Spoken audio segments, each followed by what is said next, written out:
Presidenti i Republikës së Kosovës, Vjosa Osmani, ka zhvilluar një vizitë të veçantë ditën e djeshme në qytetin e Shkodrës në prag të festimeve të 28 nëntorit, ditës së flamurit. Qëndrimi i saj në këtë qytet, simbol të kulturës, historisë dhe rezistencës shqiptare, u prit me entuziazëm nga qytetarët dhe përfaqësuesit lokal, ndërsa momentet festive u qëndisën me atmosferën patriotike që karakterizon gjithmonë Shkodrën në këto ditë të rëndësishme mbarkombëtare.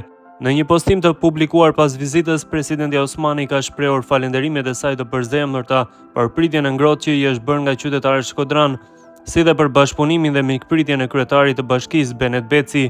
Ajo theksoi se Shkodra ka qenë dhe mbetet një prej pikave më të forta të identitetit kombëtar shqiptar. Faleminderit për mirëpritjen e ngrohtë në Shkodrën e kulturës, besës dhe qendresës shqiptare, kryetar Beci. Kënaqësi që Shkodrën ta vizitojmë në prag të 28 nëntorit, ditës së flamurit, ditës që i bashkon në një zemër të vetme të gjithë shqiptarët, kudo që ata janë, ka shkruar Osmani. Ajo shtoi se ky qytet ka dhënë kontribute të jashtëzakonshme në jetën kulturore, historike dhe shpirtërore të kombit ton. Presidentja u shpreh se Shkodra ka qenë tradicionalisht një ndër vatrat më të rëndësishme të ruajtjes së gjuhës, zakoneve dhe identitetit shqiptar, duke nënvizuar rolin kyç që ky qytet ka luajtur në momente të ndryshme të historisë son. Shkodra i ka dhënë kaq shumë kombit shqiptar dhe ka qëndruar gjithmonë si djepi i traditës dhe i identitetit ton kombëtar, deklaroi ajo.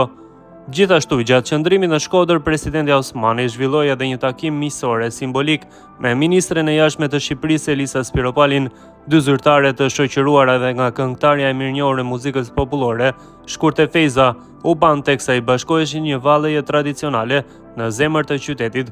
Ky moment festiv u përshëndet gjerësisht nga qytetarët e pranishëm, duke u shndërruar në një imazh të bukur të bashkimit mbarkombëtar.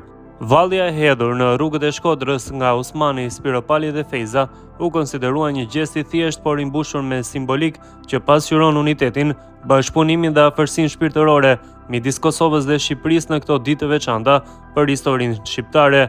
Vizita e presidentes Osmani në Shkodër jo vetëm që përforcoi lidhjet miqësore dhe institucionale ndërmjet dy vendeve tona, por gjithashtu riktheu edhe një herë vëmendjen tek vlerat e përbashkëta, tradita dhe sakrificat që kanë ndërtuar identitetin kombëtar shqiptar.